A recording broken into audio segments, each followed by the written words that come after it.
मित्रांनो, आवाज मराठी या चॅनलवर तुमचे मनपूर्वक स्वागत। आज आपण पाहणार आहोत लग्नाची बेडी या मालिकेचा रिव्ह्यू। तेव्हा नवीन असाल तर चॅनलला सबस्क्राईब करा।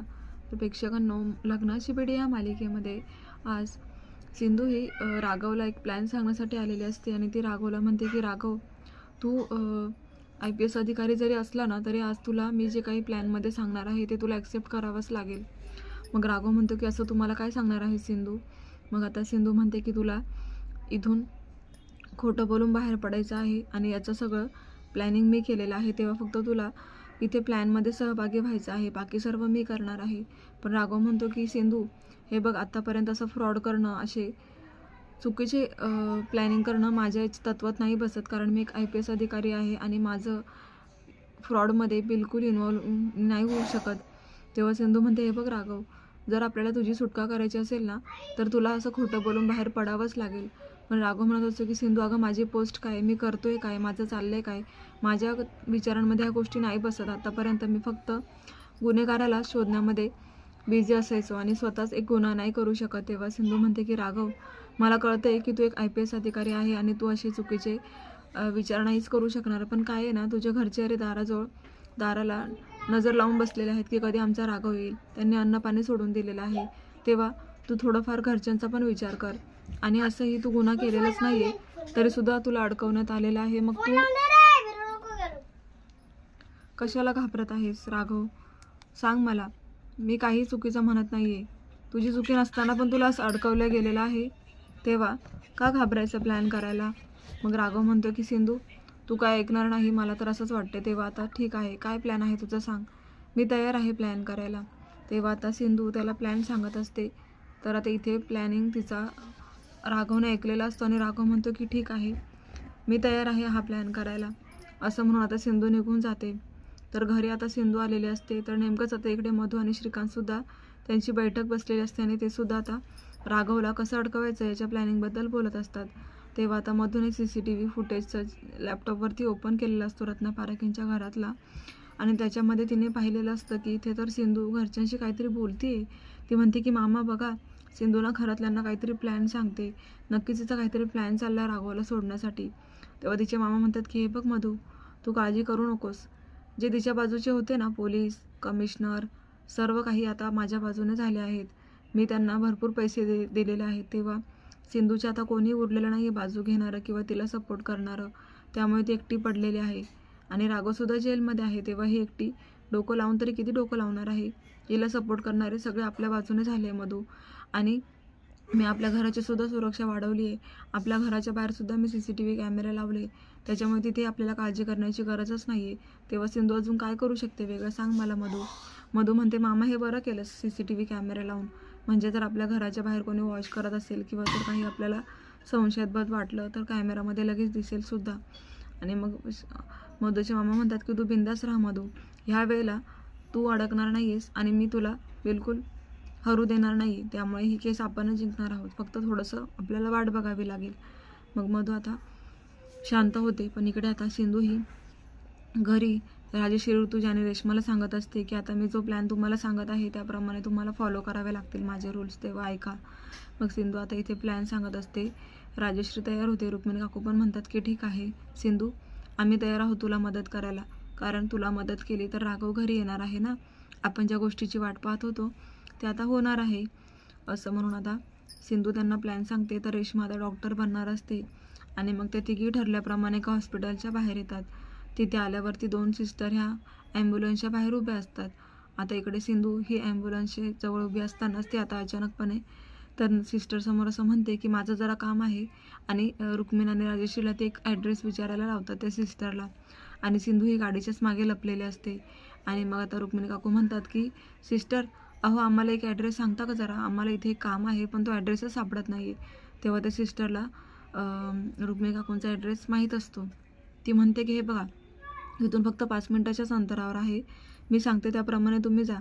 आता रुक्मिणी काकू म्हणतात की ठीक आहे, आम्ही अगोदर तिथे जाऊन आलो पण तिथे गेल्यावरती आम्हाला काही कळालंच नाही आणि पुन्हा आम्ही मागे आलो। मग त्या सिस्टरला रुक्मिणी काकू म्हणतात की तिकडे खूप छोटे छोटे रस्ते आहेत ना, कदाचित आमची दिशाभूल झाली असेल। तेव्हा आता सिस्टर म्हणते की नाही, आता परत जा, मी जसं सांगितलं ना तसं जा, म्हणून राजेश्री आणि ऋतुजा दोघी, रुक्मिणी आणि ऋतुजा ह्या दोघी तिकडे जायला निघतात. मग आता मध्येच रुक्मिणीला सिंधू तिकडनं खुणवते की आता आपला प्लॅन स्टार्ट करा. तर त्यांचा प्लॅन असा असतो की रुक्मिणी काकूंना चक्कर आल्याचं नाटक करायचं असतं आणि मग सिंधूने खुणवल्यावर त्या जोरात ओरडतात आणि खाली पडतात.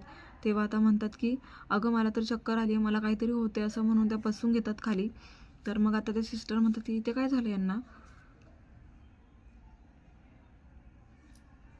तर आता इकडे सिंधूने खुणवल्यामुळे लगेचच धावतच तिथे आता ऋतुजा येते आणि म्हणते की अहो सिस्टर बघा ना, माझ्या जाऊबाईंना काहीतरी झालं आहे, अहो त्यांना चक्कर येते वाटतं. लगेच ती सिस्टर धावतच इकडे येते आणि एक सिस्टर ही हॉस्पिटलच्या आतमध्ये काहीतरी कामासाठी गेलेली असते. तेव्हा ही संधी साधत सिंधू आता त्या ॲम्ब्युलन्सच्या आतमध्ये चढते. तिचा हाच प्लॅन असतो की त्या सिस्टरला कोणत्या तरी गोष्टीमध्ये गुंतवायचं आणि ॲम्ब्युलन्समधली जी राघवची फाईल आहे ती बळकावायची. ठरल्याप्रमाणे सिंधू आता त्या ॲम्ब्युलन्समध्ये जाते. तिथे तिला आता खूप वेळ लागतो शोधायला, कारण तिला राघवची फाईल शोधायची असते आणि म्हणून बराच वेळ ती राघवची फाईल शोधते पण तिला काही सापडतच नसते. इकडं आता नेमकं रुक्मिणी काकूंना खूप नाटक करून आता खरंच त्यांनाही थकवा चाललेला असतो. तितके तिथे आता रेश्मा येते. रेश्मासुद्धा एक डॉक्टर बनून आलेली असते. तेव्हा ती सिस्टर म्हणते की तुम्ही कोण आहात. मग रेश्मा म्हणते मी डॉक्टर रेश्मा असं म्हणणार असते पण लगेच तोंडाला तोंडात तिचा शब्द राहतो आणि ती म्हणते की रेशम, माझं नाव रेशम. तेव्हा आता ती सिस्टर म्हणते की मॅडम तुम्ही इथे डॉक्टर आहात का, पण मी तर तुम्हाला पहिल्यांदाच पाहिले, तुम्ही कोण आहात नक्की. आता असं विचारलं रेश्मा घाबरते आणि मग रुक्मिणी काकू पुन्हा रडायचं नाटक करतात आणि म्हणतात की अगं मला खूप त्रास होतोय. तेव्हा ऋतुजा म्हणते तुमचं डॉक्टरचं काय चाललंय ना ते नंतर निस्तरावं, इथे आमच्या पेशंटला किती त्रास होतो ना हे पहिले बघा, तिच्यावर काय ट्रीटमेंट करता आली तर करा, आमच्यावर मेहरबानी करा. असं रागातच ऋतुजा आता त्यांचा विषय बदलवण्यासाठी आवाजातच म्हणत असते जोरात. मग आता लगेच ती सिस्टर म्हणते की बरं ठीक आहे. मग आता रेश्मा म्हणते की मी एक नामांकित डॉक्टर आहे आणि तुम्ही मला माझी ओळख विचारताय का, लवकर कामाला लागा, त्या पेशंटला काय झालंय हे अगोदर तपासा. असं रेश्मा म्हणत असते. आता नेमकं तिथे चेक करायला स्टेथोस्कोप नसतं आणि म्हणूनच रेश्मा म्हणते की तुमचे चेकअप करण्यासाठीचं काही लागत नाही का, ते तुम्ही घेऊन या. मग असं म्हटल्यावरती आता नेमकी ती सिस्टर ॲम्ब्युलन्सकडे चाललेली असते आणि रुक्मिणी काकू जोरात ओरडतात, कारण आता रेश्माला माहिती नसतं की सिंधू आतमध्ये आहे आणि त्यामुळेच आता रुक्मिणी काकू जोरात ओरडतात आणि रेश्माला ती सिस्टर बाजूला झालं म्हणतात की अगं रेश्मा तुला अक्कल आहे का, सिंधू आतमध्ये आहे आणि तू त्या सिस्टरला तिकडे पाठवलं का गाडीमध्ये, अगं आपला प्लॅनच फिसकटून जाईल, बोलव लवकर त्या सिस्टरला इकडे. असं रागात आणि घाई म्हणत असतात. तेव्हा रेश्मा घाबरते आणि म्हणते की ओ सिस्टर अहो इकडे आहे, पेशंटला बघा काय झालं. कारण आता रुक्मिणी काकू मुद्दामूनच आवाज काढत म्हणतात की मला खूपच पेन होते आणि मला प्लीज वाचवा. तेव्हा ती सिस्टर ॲम्ब्युलन्सचा दरवाजा न उघडता परत मागे फिरते आणि रेश्माकडे येते आणि रेश्मा म्हणते की मी तुम्हाला जे सांगितले ना ते करा, स्टेथोस्कोपची काही गरज नाही आहे, तुम्ही अगोदर त्यांचं नाडी चेक करा आणि बघा जरा हार्टबीट्स कसे आहेत ते. तेव्हा ते सिस्टरला पुन्हा खाली बसवते रेश्मा आणि इकडे सिंधूला फायनल आता राघवची फाईल मिळाली आहे आणि त्या फाईलमध्ये आता तिने असं केलेलं असतं की तिथे त्याचे एक इंजेक्शन देण्याचं तिथे नोट डाऊन केलेलं असतं आणि तिथे आता सिंधू त्याचे जे काही पेपर्स आहे ते उलटसुलट करून टाकते आणि तिने बनवलेला तो खोटा पेपर वरती लावते ज्याच्यामध्ये राघवला इन्सुलिनचं इंजेक्शन देण्याचं लिहिलेलं असतं. तेव्हा आता त्यांचा प्लॅन झालेला असतो म्हणून सिंधू ही बाहेर उतरते फाईल घेऊन आणि गाडीच्या मागे लपते. तेव्हा रेश्मा म्हणते की आता जा आणि तुम्ही स्टेथोस्कोप घेऊन या, म्हणून ती सिस्टरला तिकडे पाठवते आणि लगेच सिंधू इकडे येऊन रुक्मिणी आणि राजश्री ऋतुजाला म्हणते की आता आपला प्लॅन सक्सेस झाला आहे, आपल्या प्लॅनचा पहिला टप्पा पार पडलेला आहे, कारण ही फाईल आता मिळाली आपल्याला, या फाईलमुळे आपण पुढे काहीही करू शकतो. तेव्हा तसं म्हटल्याबरोबर त्यांचा प्लॅन सक्सेस झालेला आहे आणि म्हणून त्या सिस्टर आता पोलीस स्टेशनमध्ये आलेले असतात आणि त्या पोलीस स्टेशनमध्ये आल्यावरती राघवला इन्सुलिनचं इंजेक्शन देतात. आता त्यांना माहिती नसतं की इंजेक्शन घेतल्यानंतर असा त्रास होईल राघवला, कारण राघवला चक्कर येते आणि म्हणजे ऑन द स्पॉट त्याला हॉस्पिटलमध्ये ॲडमिट करावं लागतं आणि मग ती सिस्टरसुद्धा घाबरते. इकडं आता श्रीकांत म्हणतो की काही प्रॉब्लेम नाही आहे मधू. मग मधू म्हणते की काहीच प्रॉब्लेम नाही आहे ना नक्की, मला का असं वाटते की सिंधूने काहीतरी प्लॅन केलं आहे. तेव्हा श्रीकांत म्हणतो बघतो मी क्रॉस चेक करतो. तेव्हा त्याच्या लक्षात येतं की सिंधूने राघवला हॉस्पिटलमध्ये ॲडमिट केलेलं होतं त्याचं इंजेक्शन देऊन आणि तिथून त्याने म्हणजे सिंधूने राघवला पळवलं आहे. तेव्हा प्रेक्षकांना इथे आता मधूला धक्काच बसतो. ती म्हणते की मला माहीत होतं सिंधू ही काही कमी नाही आहे, ती नक्कीच राघवला सोडवेल, मग मामा आपण हारलो आहे ना असं म्हणून आता ती चॅलेंज घेत असते मामाकडून की तू तर म्हणाला होतास ना की मी राघवला अडकवणार आणि त्याला फाशीची शिक्षा देणार, मग काय झालं, तूही तोंडावरच पडलास ना. आता मामा आणि मामा भाचींमध्येच भांडणं लागलेले आहेत. इकडे सिंधू मात्र राघवला सोडवण्यात यशस्वी झालेली आहे. ती आता त्याला काही दिवस लपवून ठेवणार आहे आणि मग आता पुढे काय काय होत राहणार हे आपल्याला पाहायचंच आहे. त्यासाठी चॅनलला सबस्क्राईब करा. नोटिफिकेशनसाठी बेल आयकॉनवर क्लिक करा, म्हणजे रोजचे अपडेट्स आपल्याला पाहायला मिळतील.